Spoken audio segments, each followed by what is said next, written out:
All right, hello Neogenians, welcome to Dawn of the New Earth. Today we're continuing to explore the Qliphoth and the Tree of Death as we uncover the secret of the Angel of Death, also known as the Venom of God, or the Poison of God, or even the Blind God. This is considered another aspect of Satan and an extremely important, powerful force, consort of Lilith. And we're going to be exploring how to harness the power of the Destroyer to be able to transform our lives. This is going to be an incredibly important video. Samael has actually been a very important archetype in my life. I'll be explaining why that is the case when we get to some examples here, but this is going to be some really important stuff, so we're going to get started right away here. I want to remind you before we get started, please make sure you hit like and subscribe so we can spread this information around and wake the world the hell up. If you want to help out even more, consider becoming a member, because guess what? You get access to a lot of great stuff like exclusive members only videos. We're having a members only video right after this where I am going to teach you how to use a ritual to connect with your higher self and work with the energies of the Tree of Death and the Qliphoth. Also, anyone who's a member at any tier gets access to all my downloads on these videos. So I'm going to be making a download for this video. I have ritual downloads. I have downloads on all the videos of the Qliphoth that are going to be put out, and alchemy, and a lot more. So check that out. You get access to a lot of great stuff. Helps out a lot. Also, check out my books, Neogenesis, Dawn of the New Mind. You can start with that one. And follow me on Spotify. I do have a channel on Spotify. So links to all of those things are in the description of this video. Check them out. Help out if you can. If not, just hit the like button and I appreciate it. All right, so let's get started. Let's jump right into this. We are talking about the Tree of Death and the Qliphoth, specifically Samael, the Angel of Death.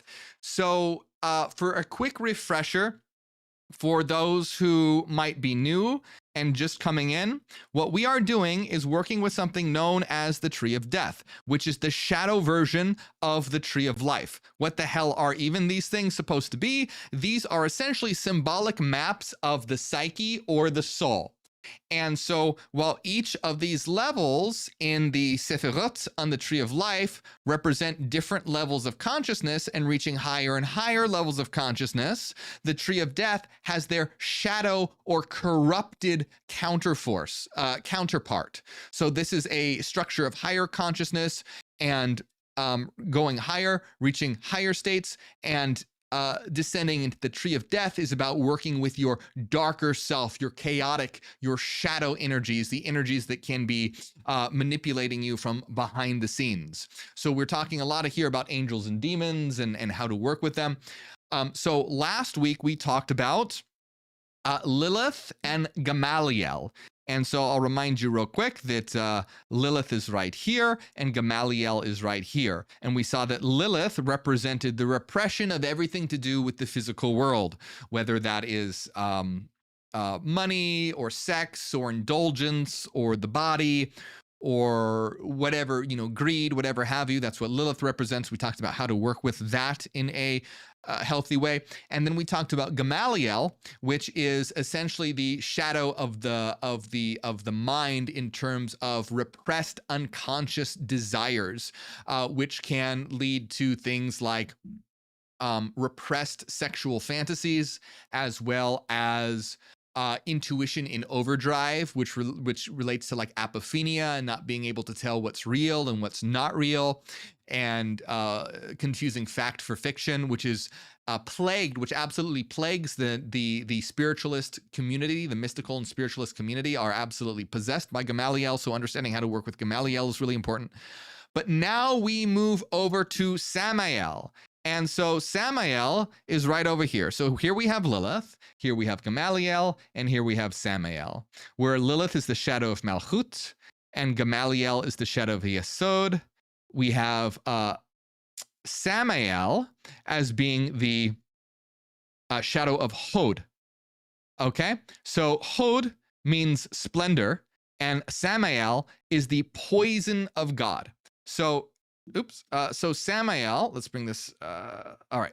So, like I said, Samael is the shadow of Hod. So what does Hod represent? Hod represents intellect, reason, and communication, okay? Intellect, reason, and communication. So Samael is the shadow of intellect, reason, and communication. So Samael means the poison of God, or the venom of God. And this klipa is the poisoners of God. This is Samael is also known as the angel of death. And what Samael is about intellect turned corrosive, the part of the psyche that actively poisons your conscious structures. Also, in Gnosticism, Samael is the name of the demiurge. And in Gnosticism, it is said that Samael means the blind god, meaning Samael is the great deceiver, keeping humanity blind to the truth. Are you noticing a common theme here?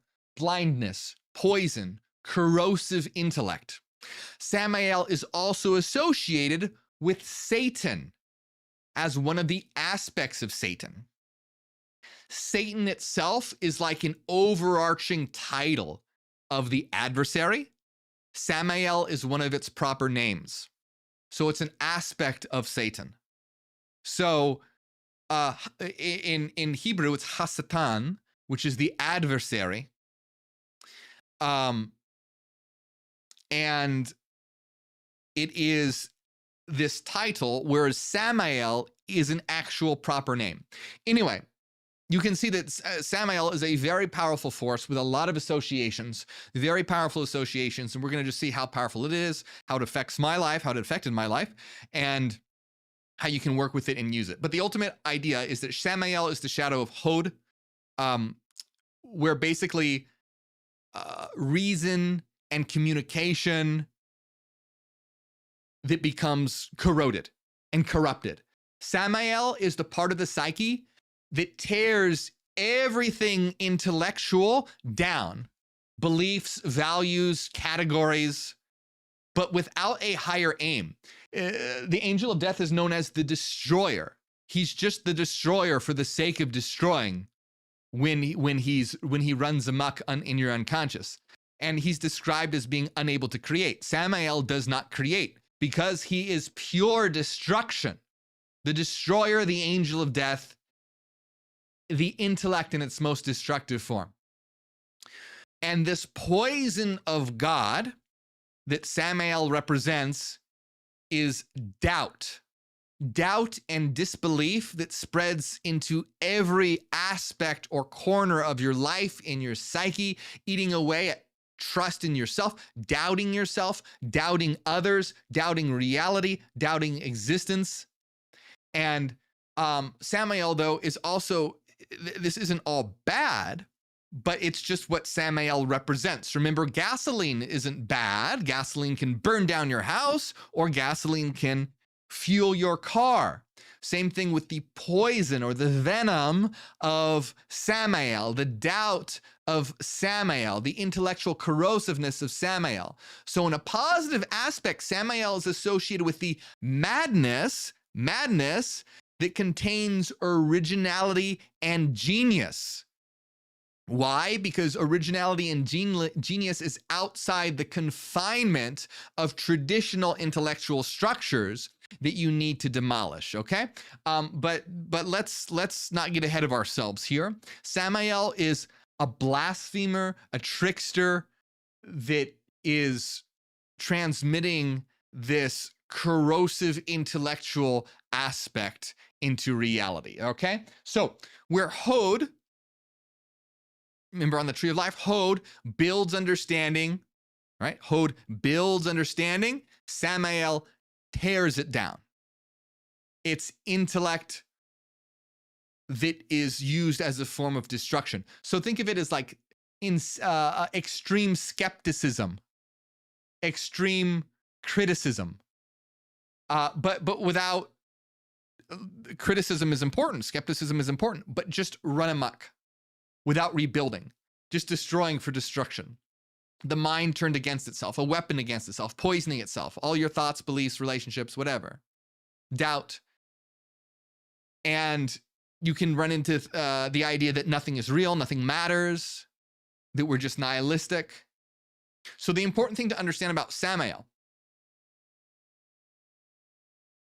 is that unintegrated, when Samael is unintegrated, Samael is the venom of the serpent that poisons the mind.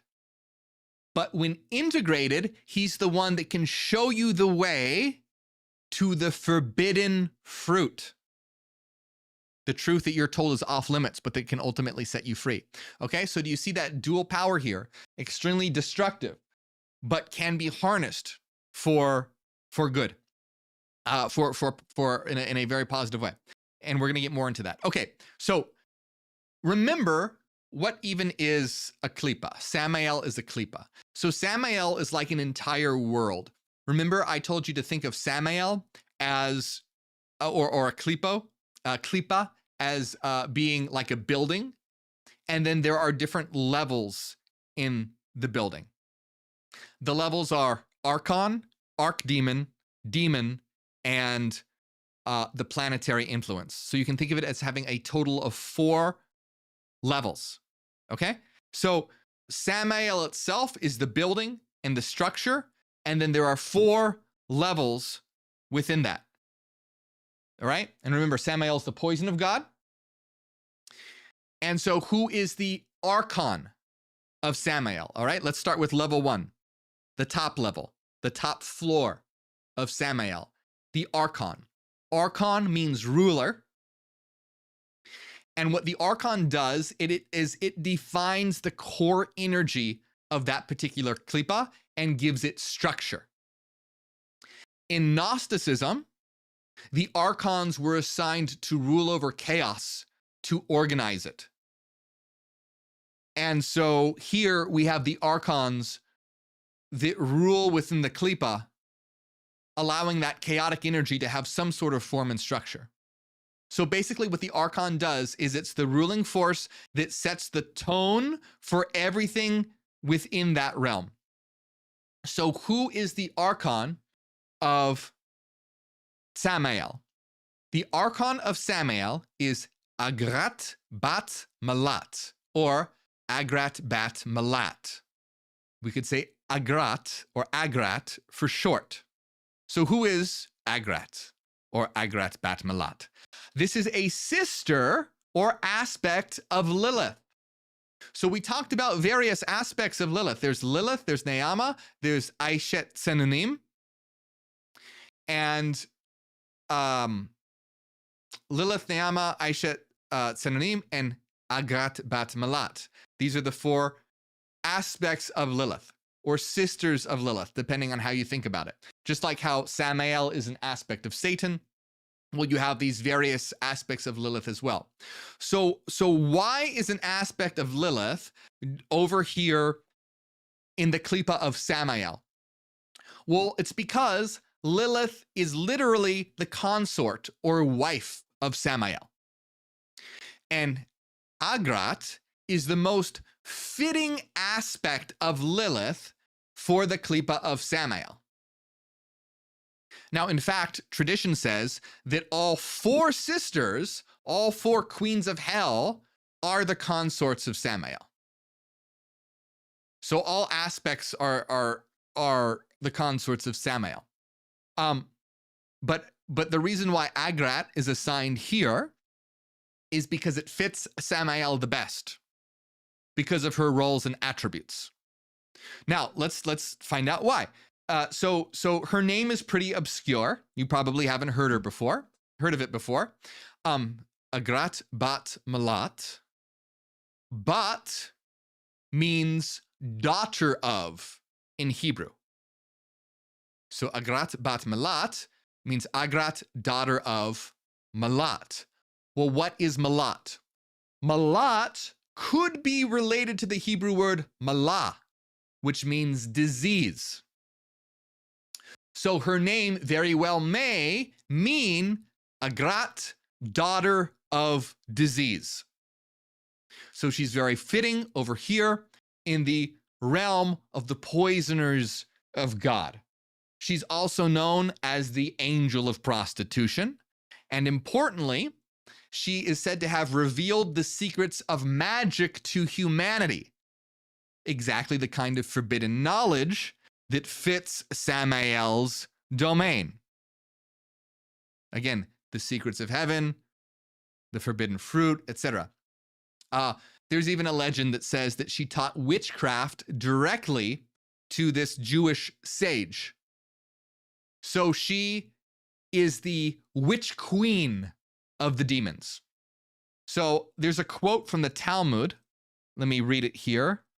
The quote from the Talmud says, "Do not go out alone at night, because Agrat, the daughter of Mahalat, she and 180,000 destroying angels go forth, and each has permission to wreak destruction independently." Now that makes her a perfect fit for the archon ruling force of Samael.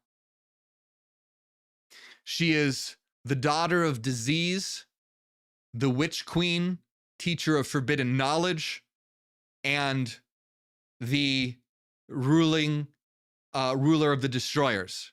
Perfect for Samael, the angel of death and destroyer and poisoner of God, who reveals, who is also related to forbidden knowledge. Okay, so you have these different levels, and Agrat is the highest archonic level in Samael. But I'm going to talk just real quick a little bit more about the union of Lilith and Samael, because it's incredibly important. So keep in mind, when I say the union of Lilith and Samael, this applies to any of the aspects of Lilith. So it applies to Agrat as well, because Agrat is an aspect of Lilith. So, so Agrat being the archon of Samael, it's important to discuss this union here. All right, I'm getting ahead of myself. The Zohar, okay, the Zohar describes the union of Lilith and Samael as the secret of secrets. Now that's a really damn big deal. So why is the union of Lilith and Samael considered the secret of secrets? Because what this reveals is that everything has a dark counterpart. Lilith and Samael are considered the shadow aspects of Adam and Eve. But more than that, this idea of Lilith and Samael is just the idea of a shadow force behind everything. That everything has a dark counterpart. That's why it's the secret of secrets. That everything has a dark counterpart. Every positive pole has a negative pole. So the entire tree of death itself, the whole tree of death, can be seen as the interacting forces of Samael and Lilith in different forms and different aspects. And it's really cool. The Zohar describes them like a red rose.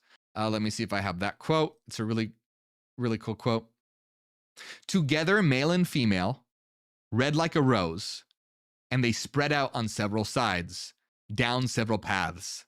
The male is called Samael, and the female, Lilith, is always included with him. Just as on the side of holiness there are male and female, so on the other side, the Sitra Achra, which is what the tree of death is, so on the other side there are male and female included one with the other." In a Kabbalistic text called the Treatise of the Left Emanation, it says that Samael and Lilith correspond to Adam and Eve, as above, so below, representing two twin forms here. Okay?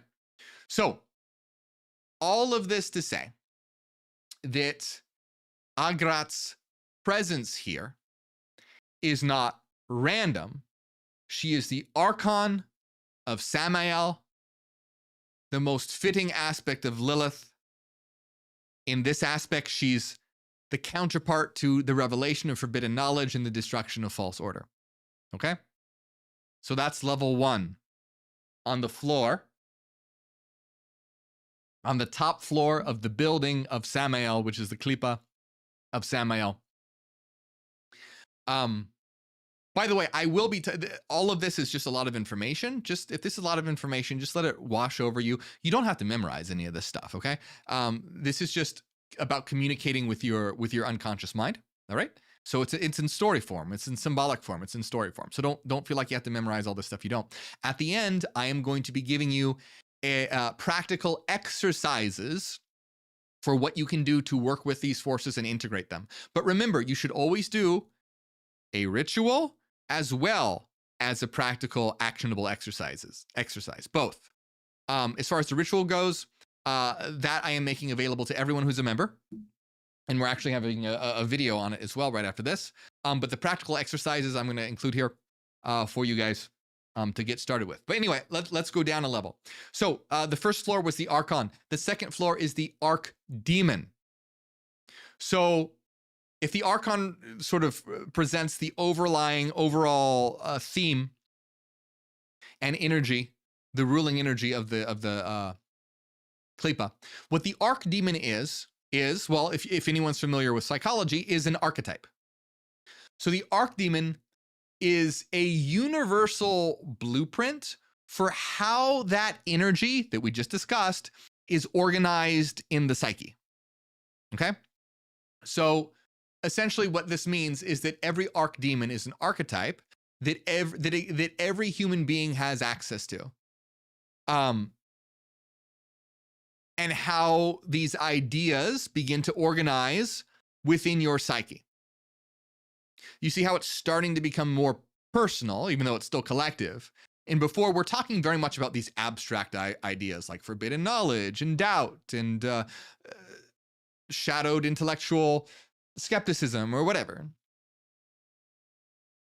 The archdemon represents how that actually how those start to organize in your mind. So the archdemon of Samael is Admalch. Admalch means glorious king. Okay? Glorious king.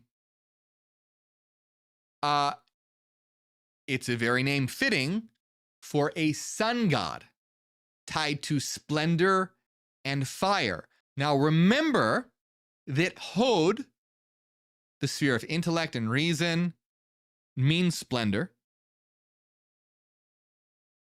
And Admalch is like the false splendor, corrupted splendor. So Admalch has been called the peacock demon. Why has he been called the peacock demon? Because peacocks have, those brilliant feathers.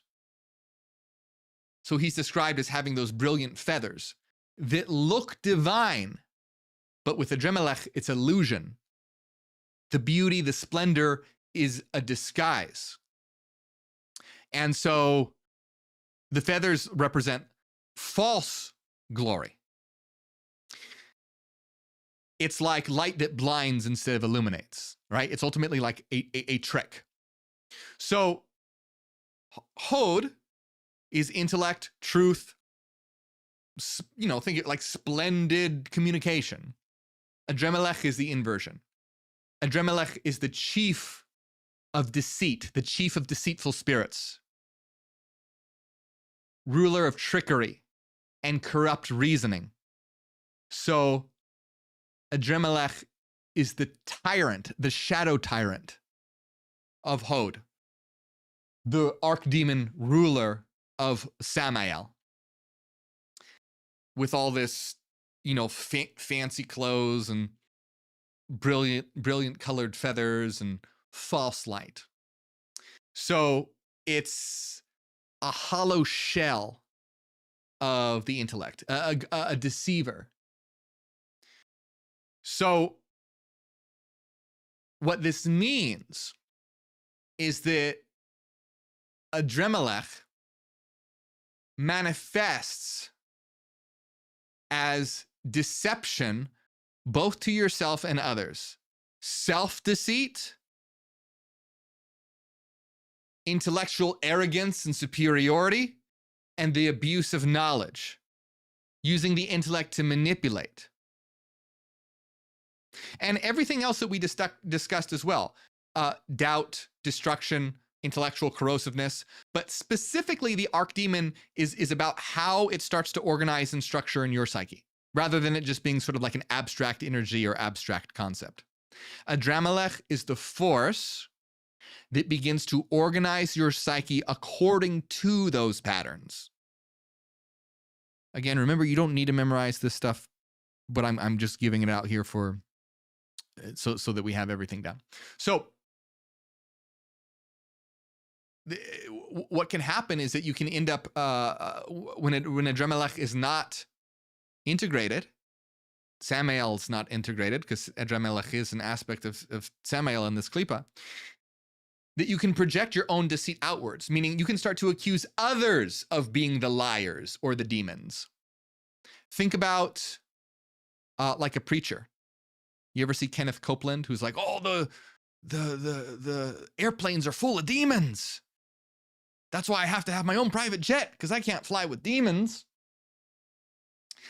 So, and like the preacher who accuses others of lying, accuses others of being demons. So this is what happens when that deceitful aspect is not integrated. It can be projected as seeing others as being liars or demons.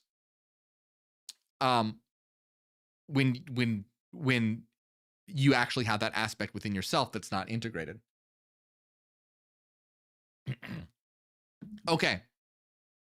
So let's go down one more level to level 3. I didn't talk about level 3 last time. Okay. I skipped over this level, but I'm going to put it in here just so you have a complete picture of everything. And I'll tell you why I skipped it last time, but I thought about it. I'm like, no, let's put it in here for completeness' sake. So the third level is the demonic layer. Okay. So you have the archon, the archdemon, the demon, and the planet. So I skipped this one last time, the demon, but we're going to put it in here just so you know that it's there. So the demonic layer here are the poisoners of God. And there are multiple of them. There are many of them. And they are they're the poisoners of God. So what is the demonic layer? The demonic layer is where the energy stemming from the archon that starts to become organized in your psyche from the archdemon becomes personal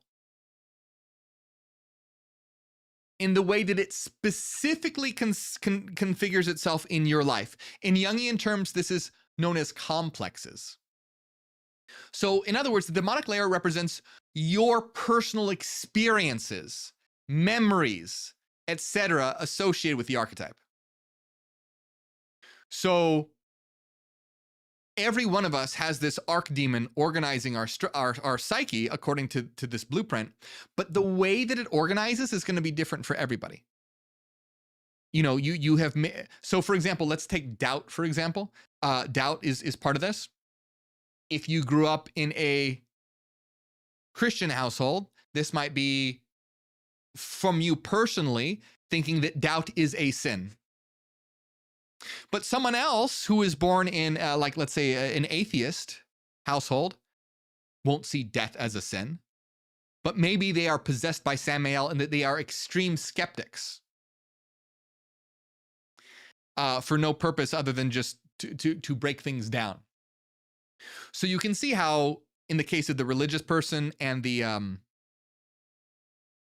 atheistic person, they both have that shadow of Samael being organized according to the archdemon, but the demons are the specific experiences and memories associated with you that give rise to that. Now, in these videos, we're not going to go into a lot of details about the demonic layer, just because, you know, it's very advanced and complicated and has to do with your personal side. You know, I basically have to start giving like therapy lessons, which I'm not going to do. I'm not a therapist. But you know what I mean is that it becomes very, very complicated. In the future, maybe we'll get into that if we start talking about like very advanced angel and demon magic. But for now, I just want you to know that it's there so that you have a full picture of of how this flow of energy works. Archon, abstract, defines the structure. Archdemon, the blueprint that begins to organize your psyche. The demons, how it actually organizes according to your specific experiences and memories. Then we have the fourth level, which is the planetary association. And the planetary association doesn't have anything to do with literal planets. Remember, it's symbolic. Is how that results in your behavior and actions. Okay? So you see how it goes from pure abstract to action. Pure abstract doubt and deceit and intellectual corrosiveness to how that organizes in your psyche, to specifically the context and experience and memories that you have had that organize that in your psyche, to how that results in your literal behavior and actions in the real world, in the planetary aspect, okay? So the planet associated here, so the planet associated with Hod is Mercury. So the planet associated with Samael is the shadow of Mercury. Again, Mercury represents the sphere of intellect, communication, and reason, and the actions that result from that, your behavior that results from that. But here in the Klipa of Samael, we're looking at Mercury's shadow. So while Mercury's positive side is clear thought, truthful speech, quick exchange of ideas, its shadow side is poisoned knowledge, intellect turned into deceit, language used as manipulation, reason turned to corrosiveness and deceit, things that we've discussed. But specifically, this is how it affects your actual actions and behavior in the real world, rather than just being how your psyche is structured, your actual actions, okay? Now, but here's the association that we make here. We associate Samael not just with Mercury, but with mercurial poison. Because in alchemy, there's the metal Mercury that corresponds to the planet Mercury. And guess what? Metal Mercury is literally toxic in the body. And so this mercurial poison is toxic in the mind such that it pollutes your actions and behavior. Think of this really cool archetypal example. Isaac Newton, very smart guy, not the best guy in the world, but you have to admit he had some pretty impressive and important ideas. Isaac Newton, the man of intellect or Hod, may have died from mercury poisoning. We have one of his hairs somehow, and they have found traces of mercury in one of the hairs of Isaac Newton. Again, remember, this is all symbolic here, but it's very interesting symbolism, okay? So we have Samael being associated with mercurial poison. It slowly corrupts the mind. And mercurial poisoning is also associated with madness as well. Madness. All right. So these are some very important associations. And like I said, the planetary level, that's everything, where everything above turns into action. The archon Agrat sees the broad pattern. The archdemon Admalch begins to organize it in the psyche. The demonic layer, the poisoners of God, is the specific way that it configures itself in you. In psychological terms, complexes. And then finally, the planetary influence is where all of that becomes action and behavior. You see, we're working with a map of the psyche at different levels and layers. The shadow aspects of the psyche in different levels and layers. So let's talk a little bit about what happens here when Samael is repressed. So when Samael is repressed, in terms of, let's say, of the planet Mercury, mercurial poison, Mercury's shadow, what actions can that lead to? Well, it can lead to something. This is what I want to get to. So it can lead to, let's say, joining a dogmatic religion or a fascist political movement without questioning. Do you see how if one represses doubt and does not engage in doubt, this can result in the action of joining a dogmatic religion or a fascist political movement without question. It can lead to blind loyalty to authority figures or ideologies, where you start repeating what the religion says or what the supreme leader says without even understanding what it is that you're saying or what it is that you're talking about. It can result in shutting down critical thought and essentially putting into you in a very stagnant, caged, mentally caged level. Okay? That's an example of what happens if the mercurial aspect of actionable things, what can happen, what it can cause you to do if the poison of Samael is repressed. But what about when Samael's, the other part is when the poison is not repressed, but floods the system. That's when the doubt isn't repressed, but it overruns you. Well, then the actionable shadow flips in the other direction. It can be obsessive skepticism, where you just always take the opposite position with, your relationships or your ideologies or whatever. It can result in you manipulating others.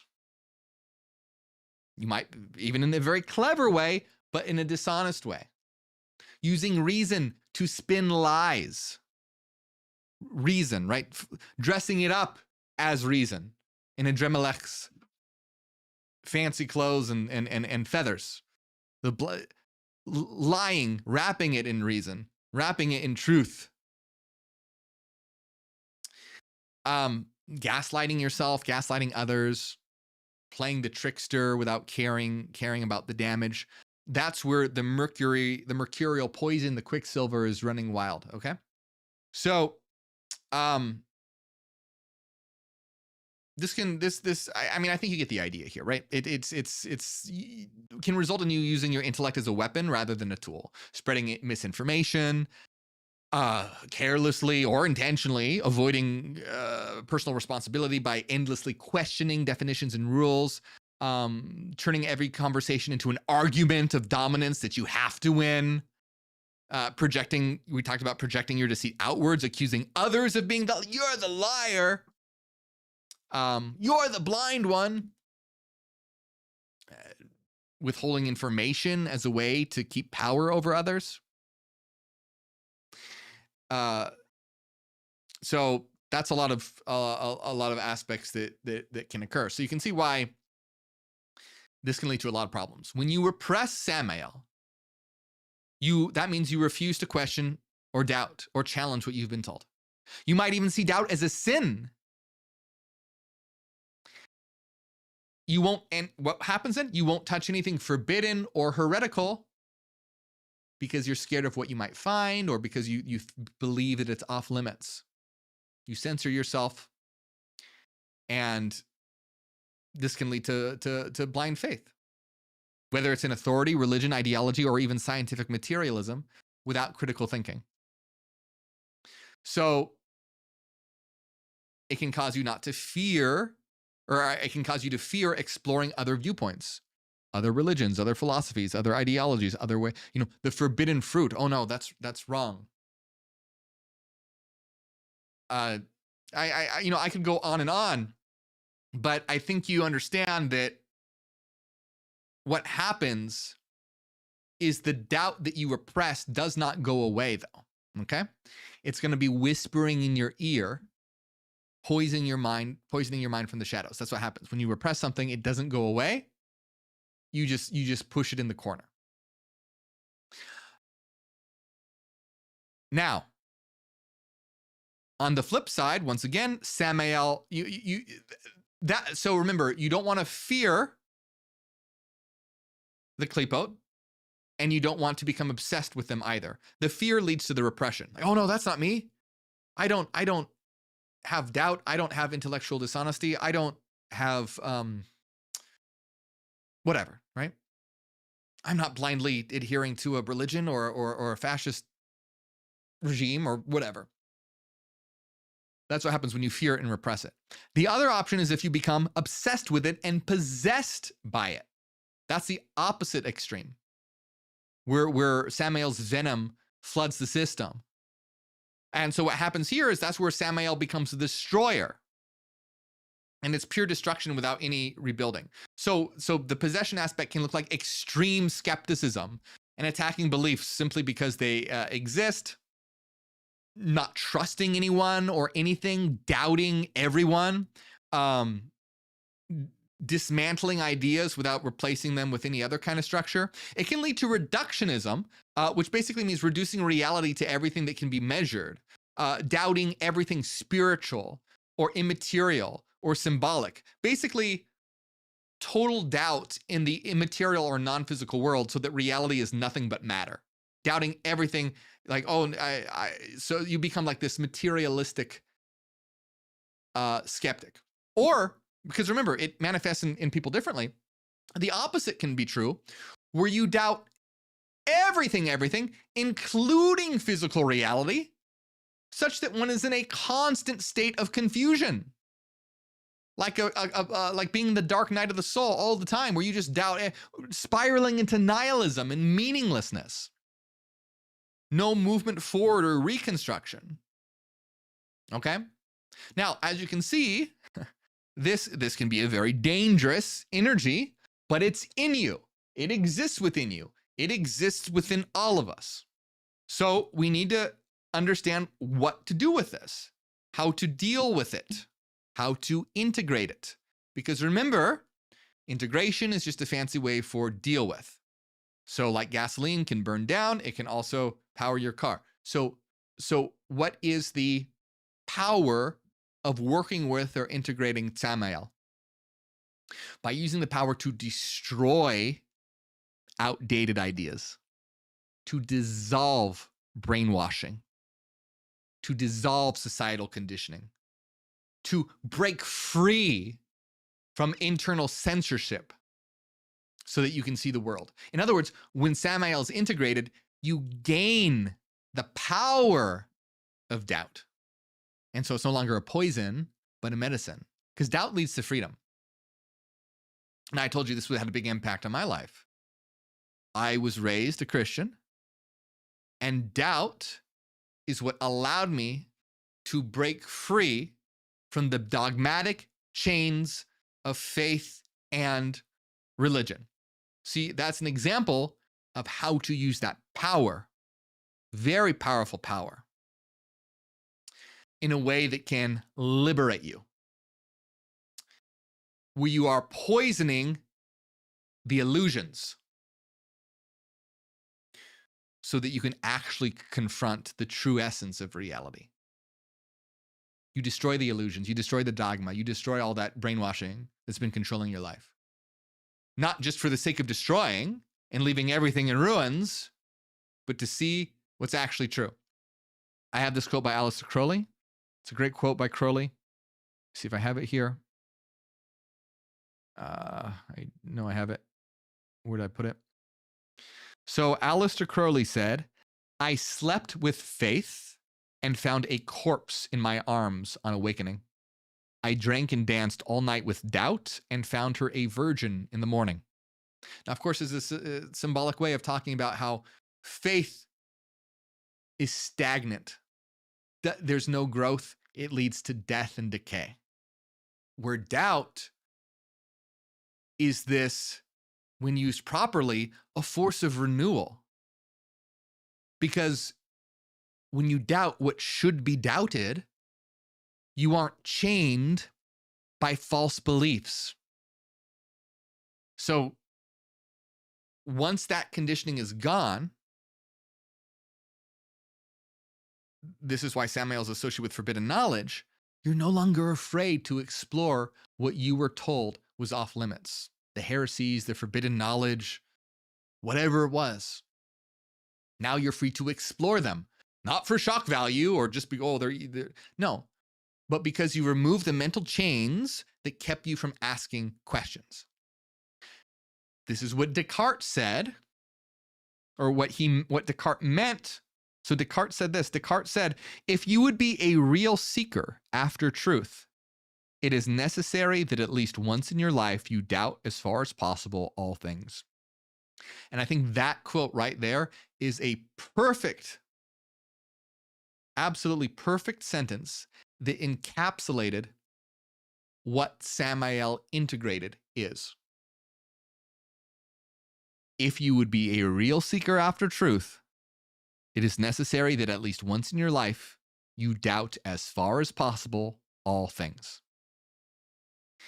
My first book, Neogenesis, by the way, is practically all about this.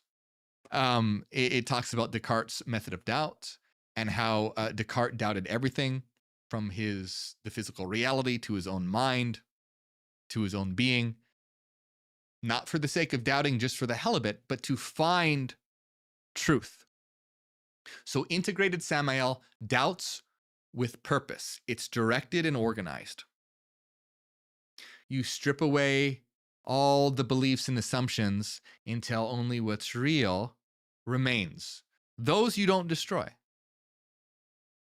But what you do destroy are barriers. Barriers of the mind, ethical barriers, falsely ethical, I'm going to say that in quotes, that ultimately prevent you from creating yourself are destroyed. That's the power of the angel of death. You cut away everything false, but you keep what empowers you. And you think for yourself instead of repeating the narrative of some religion or some dogma or some fascist. And you follow your questions wherever they actually lead without the fear of where you'll end up. So, put real simply here, if you repress Samael, you're going to be controlled by illusion. You're going to be controlled by external influences. You're going to be, because you're suppressing doubt. You're going to be locked in. Not the good way locked in, like chained in. Because you're not accessing that doubt that you have. That poison, that venom that should be used to corrode the chains that bind you. So repressed Samael, you'll remain chained. Possessed Samael is the opposite, where you just extreme skepticism, extreme doubt in everything. Integrated, it's what sets you free. You have the power to see clearly, to dissolve what is false, but to keep and build on what is true. So, let's see here. Let's talk about, Let's talk about some practical integration exercises for working with Samael. So remember, when doing this, it should always be a twofold. Should involve a ritual for the symbolic aspect of communicating with your unconscious, and then actual real-world practical application.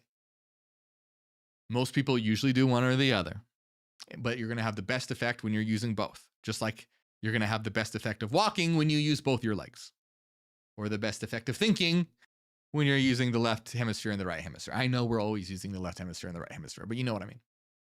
Okay, so let's talk about some practical integration. Oh, and by the way, like I said, for the ritual, that's available as a download for anyone who's a member. And I'm also doing a video after this to give a video explanation of, as well. But it's a download, PDF download. But for everyone, let's talk about these practical integration exercises. So one of them is by actually using Descartes' method of doubt. So you can do this once a week or whenever. Set aside 20 to 30 minutes to use the power of doubt. Write down beliefs or assumptions that you have about reality, yourself, other people, your habits, whatever, just things that you believe about reality, about yourself, whatever. And ask yourself, how do I know this is true? Could it be false? Doubt it. Why do I believe it? Doesn't mean that it's necessarily false. The goal isn't just to destroy every belief permanently, but it's practicing questioning, stripping things down to their foundations. Okay, very important. Another one can be pick one belief that you hold strongly, politically, religiously, personally, whatever. And think about where that came from. What are the roots of that? Is it your upbringing? Is it something your parents told you? Is it your education? Something your teachers told you? Is it media, social media, something an influencer told you? Is it personal experience, something that you experienced? And then examine why you hold it. Like, why do you hold on to this belief? Why do you hold this belief so strongly? Is it logic? Do you have logical reasons? Real logical reasons? Or is it emotion? Is it fear? Is it habit? Is it loyalty to some tradition? And then write down the strongest argument against it. And ask yourself, if you didn't believe this, how would you see the world differently? Again, this is practice here. This isn't to say necessarily that everything that you believe is false or wrong or should be doubted or is incorrect, or should be doubted permanently. But it's to get you used to the idea of questioning what you hold to be true. That might sound simple, but nobody fucking does that. Look at all the craziness in the world. And you think about people who have crazy ideas, and it's like, wow, why the hell did they have those crazy ideas? Well, guess what? 9 times out of 10, most of the people who are like, oh, those people are so crazy, have crazy ideas themselves. No one thinks they're the crazy one, except for the crazy ones, because we're all mad here. To be true, all humans are crazy. We're all crazy. We're all half meat, half spirit beings hooked up to half evolved monkey bodies. We're getting along the best we can. But it's about, with what we have to work with, seeing as clearly as we possibly can so that we live in a world where we're not fucking killing each other. It's ridiculous. Like, can we please at least start there? Like, come on. That's a pretty low bar. But let's start with the maybe we shouldn't kill each other idea. I know, radical idea, right? This earth is so crazy, man. All right, so let's see. This one where you can stay conscious. All right, just stay conscious and aware. Maybe pick a day. You could pick a day for this exercise. Pick a day where you pay attention, constantly pay attention to whenever you assume someone's lying. Or you shut down an idea without exploring it. I know this is really hard to do, guys. Don't think this is easy stuff. This is hard. I mean it. It doesn't mean that you're wrong or that they're right, but maybe they are. So get in the habit. Usually in another person's perspective, there's something to be learned from it. Now, of course, there are some just shit people who there's not, but you know what I mean. There are some thinkers that I very much dislike and disagree with 90% of what they say, but have really sat with their ideas and thought about them and realized, you know what, there are some things that are positive. Even if 90% of it isn't, There's some interesting things here. So just be conscious of when you assume someone's lying or when you assume something is true, you think that, this meme, someone said that someone so-and-so tweeted this, I'm just going to believe it. Or was this generated by AI or wasn't it generated by AI? Or am I just going to assume that this person is lying because they're from a particular religion or they're from a particular political party, so everything they say must be a lie? Whatever. Just be conscious, examine it. And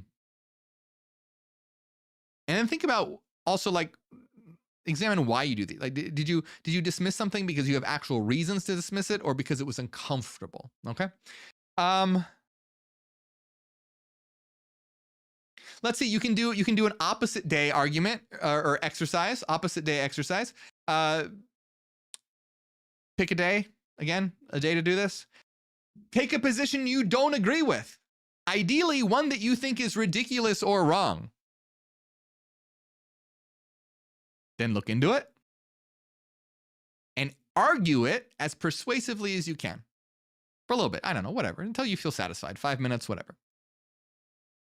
This isn't to change your mind because it's probably a crazy idea, but it strengthens your idea to see things from multiple perspectives. And at the very least, let's say it's a crazy idea like the earth is flat. I can hear right now the tapping of the keyboards of the flat earthers. Okay, but let's say the earth is flat, right? Like let's say you take that position. Obviously the earth isn't flat. But arguing from that position can give you insight into how people who do believe that think. And so, at the very least, you can see things from their perspective, even though you know what's wrong, and then you can probably communicate with them a lot better because you'll understand them better and you'll have common ground in that, you're talking about this particular thing, but have you considered this or whatever? I mean, it's a complicated subject when it comes to having a communication with someone who's really entrenched into dogmatic beliefs, but you get the idea that these exercises are very valuable for a number of reasons. Okay. Let's see. And then another day, you can pick a day for each of these things. Another exercise is for one day, be conscious about moments that you're manipulative or tempted to be manipulative when you bend the truth or leave out certain details or phrase something just the right way or flatter someone or guilt trip someone or confuse someone to steer the outcome. Now, this isn't always necessarily bad. Sometimes it's necessary if you're in a position where, I don't know, your boss is a total asshole and you have to smooth out the way that you say something or whatever. We don't want to just say everything that's on our mind all the time, completely unfiltered. We don't want to tell someone like, oh, hey, you're broke and overweight. You need to go get a job and work out or something. Like, if we do need to communicate with someone, that's when we could say it in a way that's a lot, phrased in a particular way, not to be unnecessarily mean. But you see what I'm saying here? That aside, just think about whenever you're bending the truth, whenever you're leaving out important details, whenever you're guilt tripping someone, whatever, and then ask yourself, why are you doing this? Is it for selfish reasons, or in that case that I mentioned, maybe it's a more positive reason? Is there a way that you can get the same result without deception? Maybe you're using deception as a shortcut instead of like real work or real communication. Maybe you're using deception as a way to bypass something that could be uncomfortable or could be harder work or whatever. Just keep it, use that day to think about all the all those aspects that you could be manipulative or deceitful. Okay. And again, this isn't to shame you.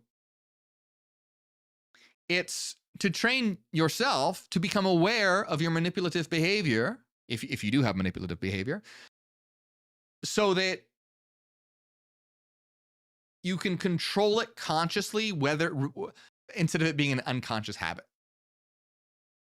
Instead of just doing it all the time unconsciously, you just do. Stop and think, you know what, right now, this is a really unhealthy way to approach things. I'm going to approach it more healthy. Or when you are trying not to hurt someone's feelings in a nice way, then that's when it's okay to do stuff like that. It's about all of this stuff is about making the unconscious conscious, just becoming conscious of all these processes, understanding how to use them in a positive way rather than a negative way. So when it comes to the sphere or the klipa of Samael, there's a lot of very powerful forces here. It was incredibly liberating in my life. Without that power of doubt, I'd still be a damn Christian. So it's incredibly liberating, can be freeing, can ultimately clear the path so you can have the freedom to find truth. And this is the way to integrate Samael, the angel of death, the blind God who blinds humanity, the deceiver. Sounds like a lot of terrible things, but can actually be extremely freeing and liberating when that poison is applied to corrode the chains holding you back. And we have all these different levels that we can think about when we're working with this stuff. All right, let me check out the time here. All right, well, I think we're going to end that one there. I hope you guys enjoyed it. If we want to continue with this, next week we will be moving over to the next klipa known as Arab Zarak or Arab Zarak. And this will be associated with Baal. Baal, however you want to pronounce it, is the archdemon of that particular klipa. And we're going to see that is a very intense one indeed. So I hope you enjoyed this, my friends. As always, make sure that you hit like and subscribe, become a member if you can. Helps out a lot. You'll get access to my downloads that I'm going to be making available, summarizing everything we talked about in this video, as well as the ritualistic aspect, exclusive members only videos. We're doing a members only video right after this about the ritualistic aspect for this. And for all the Tree of Death, I'm going to be and contacting your higher self. I'll be going through that with you guys. And follow me on Spotify and check out my books. I hope you guys enjoy this. Big shout out to all of you. I appreciate your support, especially Renaissance Fairy, Cassidy, Angela, DB, Dallas, Nusalina, Celsus, Chris Magistus, Eric. They call me Trinity, Solange, and Dakota, and everyone else down here.